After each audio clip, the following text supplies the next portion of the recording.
explicar algo, y quizás por ahí algunos de los detalles técnicos que comentaba Hugo Gutiérrez, que son de repente engorrosos, pueden ser un poco para especialistas, pueden ser camotes, digamos, ¿no?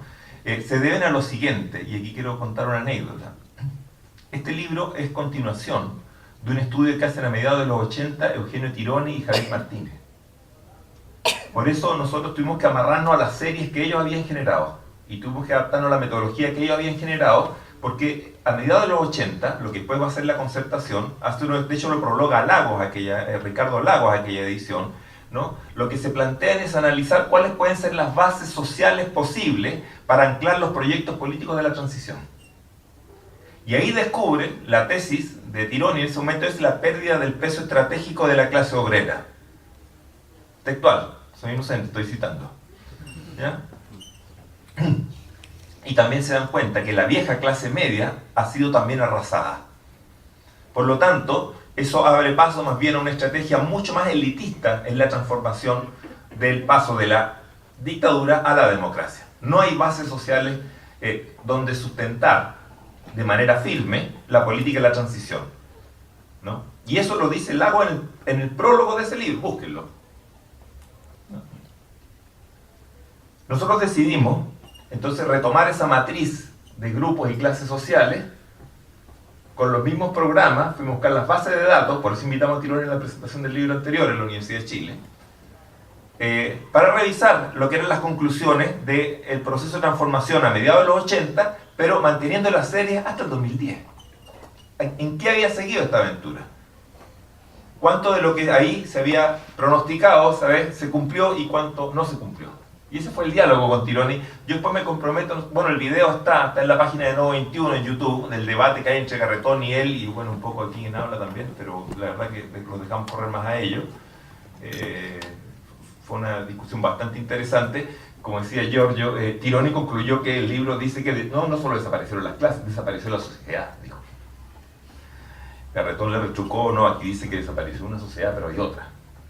En este rato, que expresa otros conflictos y otras posibilidades de constitución de clases también, que es lo que trata... Puede que sea pronóstico. Y ahí viene el tema de, entonces, que me parece que ahí en el libro, ustedes verán, cada lector puede estimar lo que le parezca, como decía Giorgio, ya esa vez, entre Garretón y Tironi veíamos dos lecturas distintas del texto, y uno decía, diablo que escribí, ¿no? Y es un juicio político a la transición. Es decir, la transición se hace sobre la base de la desarticulación social heredada de la dictadura respecto a estas dos grandes identidades sociales fundamentales del Chile del siglo XX, que es ese sector medio estatal, ese viejo profesional, que es lo que llamamos clase media desarrollista, y el otro el viejo obrero. ¿Ah? El obrero de Overol, digamos, ¿no? La destrucción de esas dos grandes figuras identitarias, socioculturales, que además son de la base más importante de la sustrato de la política del siglo XX, ¿no?, producen una utopía en la transición. Y es la utopía de hacer política sin sociedad. ¿Ah? Que es la utopía tecnocrática, como dijeron aquí. Entonces podemos hacer economía sin sociedad. Es la utopía elitista, ¿no?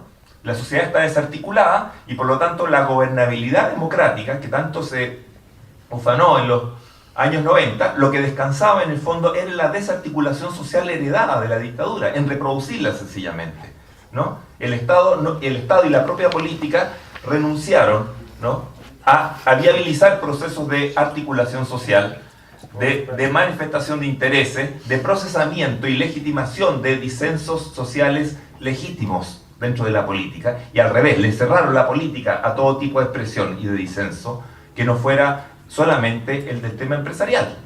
Entonces, de ahí hasta hoy hemos arrastrado una colonización empresarial de la política enorme. Y eso cobija además entonces una refundación también del propio empresariado. Es decir, el empresariado llega a tener hoy un poder sobre el resto de la sociedad que no lo tuvo nunca en los últimos 100 años en este país. Porque tenía otras formas de contrapeso, que incluso se expresaban en el propio Estado, desde los sectores obreros, desde los sectores medios, etc. En este rato al revés, el trabajo, después me meto en el trabajo y el empleo, puesto permítame de manera abstracta, digamos, ha sido totalmente aplastado. Totalmente aplastado, a un nivel que la historia chilena prácticamente en los últimos 100 años no lo conocía. Entonces, esta es la fiesta de la concentración del ingreso. Y aquí viene lo que tú decías, paradoja, digamos. Que además, cuando más crece esta fiesta empresarial, y no es que esté defendiendo a Pinochet, pero es en democracia, más que en dictadura. El famoso coeficiente Gini, que es con que se mide la desigualdad, empeoró más, ¿eh? Después de 20 años de democracia, que donde nos dejó Pinochet. La paradoja de los años 90 y los primeros 2000 es que a la vez que disminuye la pobreza, aumenta la desigualdad. Entonces tú dices, ¿cómo la democracia, que se supone que iba a habilitar espacios para la manifestación de los intereses subalternos o dominados, no permite al revés, mayor concentración del ingreso? Y aquí es donde el libro entra y empieza a arriesgar algunas ideas, algunas hipótesis. Yo me voy a referir solamente a una, pero lo que quiero decir primero es que la transición, la concepción de esta democracia, se pensó para construir una política sin sujetos sociales populares. De ahí que cuando empiezan a generarse los malestares diversos, ¿no?, de sectores medios, sectores populares, ambientalistas, etcétera, ¿no?, problemas de género, problemas de libertad sexual, etcétera, el único camino que tienen es desbordar la política. Porque es una política que no fue pensada para que ellos pudieran estar dentro de ella. O la única forma, al revés, de entrar en la política es transformar la política, es redefinirla, ¿no? Entonces, la transición se pensó sobre la base de la extinción del Chile del siglo XX, pero no previó que esta misma refundación capitalista neoliberal iba a construir las bases de nuevos actores sociales. Y nosotros postulamos que lo que hay en este rato en curso es un proceso de formación de clase. Y que lo que hay detrás de las formas movimentales, etcétera, son procesos que están iniciando una marcha de los conflictos sociales del siglo XXI y que van a ser de naturaleza clasista. Y aquí entonces entra en el último tema, el tema del trabajo. No solo el tema del trabajo, el tema de la explotación. O sea, capital y explotación, por ponerlo de algún modo. Yo creo que hoy somos muchísimo más explotados que lo que era el trabajador de lo que tú llamas clase obrera y en el cual yo creo que pensó el Partido Comunista y también otras izquierdas más, digamos, ¿no? Socialistas ya no se acuerdan de eso, digamos, ya, ¿no? Pero en algún rato lo pensaron, digamos, y etcétera, y otras cosas más, ¿no? Pero digamos que hoy no solo te explotan con la cuota que te roban y no te pagan de tu trabajo, sino que después tú llegas a la casa y sigues siendo explotado. O sea, hoy la reproducción de la vida social ha sido privatizada a un nivel que la generación anterior creo que jamás, ni en sus peores sueños, pudieron imaginar. Nuestra vejez ya está privatizada, ¿no? Nuestra salud está privatizada. Nuestra educación está privatizada. Es decir, aquí hay dos, permítame ser breve en esto, quizás no vamos a extender mucho, pero hay dos cicloprivatizaciones que son distintos en Chile. El primero es más o menos común a todas las experiencias neoliberales, que es la privatización de las grandes prótesis desarrollistas, robarse las empresas, lo que la María Olivia Monkever llama el saqueo. Hasta ahí todo, más o menos, en Brasil, en Argentina, qué sé yo, por allá en Uruguay hacen plebiscito para retomar las empresas y lo que... Soquimish. El estatal. ¿Ah? Y ahora es del llenísimo, ¿no? Bueno... Del lleno de la democracia y del lleno de la dictadura, el lleno universal, entonces sería, ¿no? Bueno, prototipo del yerno. Ahora, El prototipo pero hay una segunda ola de privatización en la cual la experiencia chilena es totalmente singular y ahí cuesta mucho más encontrarle un par en la experiencia internacional, que es la privatización de los servicios sociales. ¿Ah? Todo el desmantelamiento de los viejos servicios públicos abre la base para que eso se convierta en fuente de explotación, de formación de capital a un nivel fantástico. Y lo que trata de probar el libro es que ahí los grupos económicos actuales obtienen tasas de rentabilidad mucho más altas que las que obtienen por la forma de explotación tradicional del viejo obrero. Ya les quedó corto ya la forma de estrujar a la especie humana que tenían antes y que es minoritaria.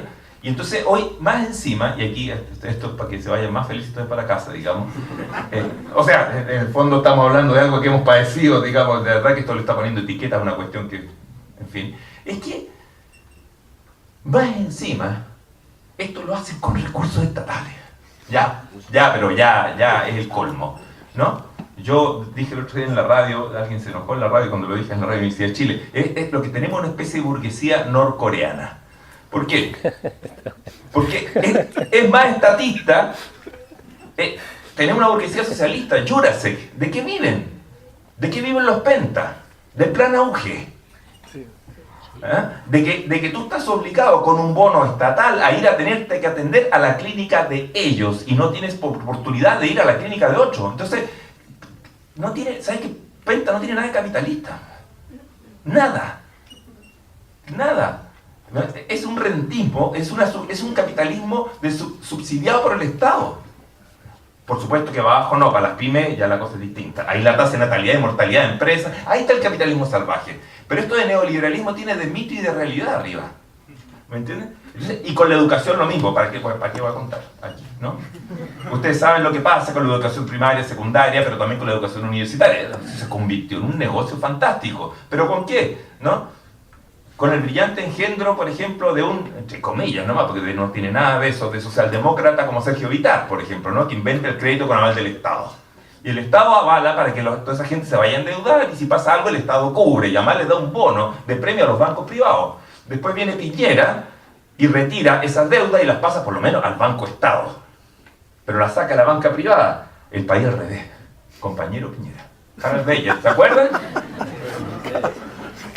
Por eso en algún rato nos preguntábamos si Piñera era el quinto gobierno de la Concertación o era al revés. ¿No? Entonces, lo que quiero decir es que, a ver, puesto en otros términos, el proceso de explotación se ha universalizado sobre la vida y podríamos decirlo de otro modo, Hugo, se han universalizado los procesos de proletarización. Otra cosa es que subjetivamente no nos empecemos a identificar como iguales. Pero estamos mucho más explotados por la misma mano de lo que a veces nos damos cuenta.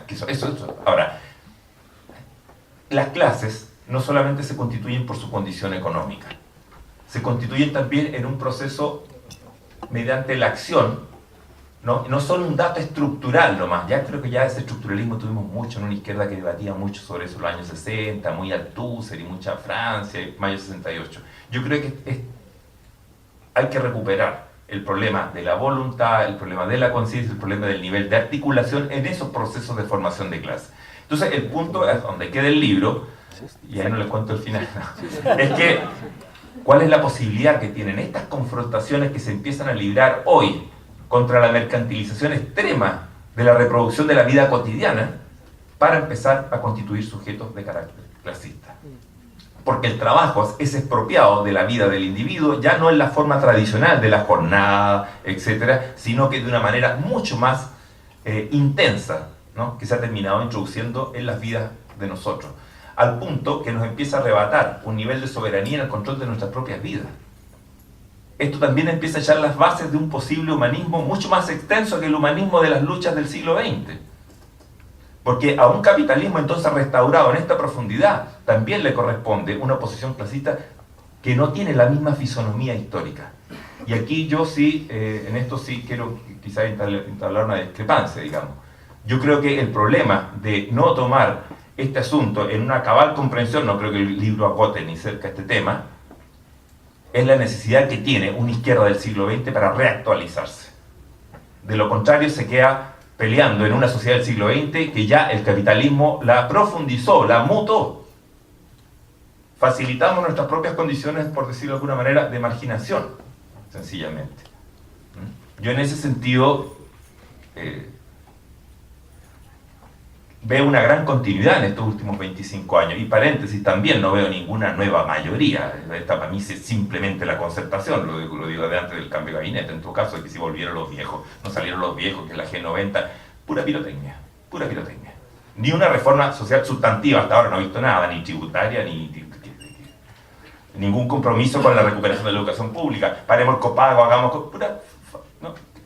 Dijimos recuperación de la educación pública, empecemos por ahí, todavía no empieza, no sé cuándo va a partir, esto ya va a terminar el gobierno, no parte nunca el asunto, ¿no? Aquí lo saben perfectamente bien ustedes que trabajan en estas universidades, ¿no? Se discute cualquier cosa menos el tema, es impresionante, ¿no? La reforma laboral, ¿qué decir? Entonces, bueno, no es el tema entrar en coyuntura, pero es de una profundidad ininterrumpida de 40 años, esta cuestión, que ha sido profundizada en democracia, como tú decías, una paradoja, ¿no?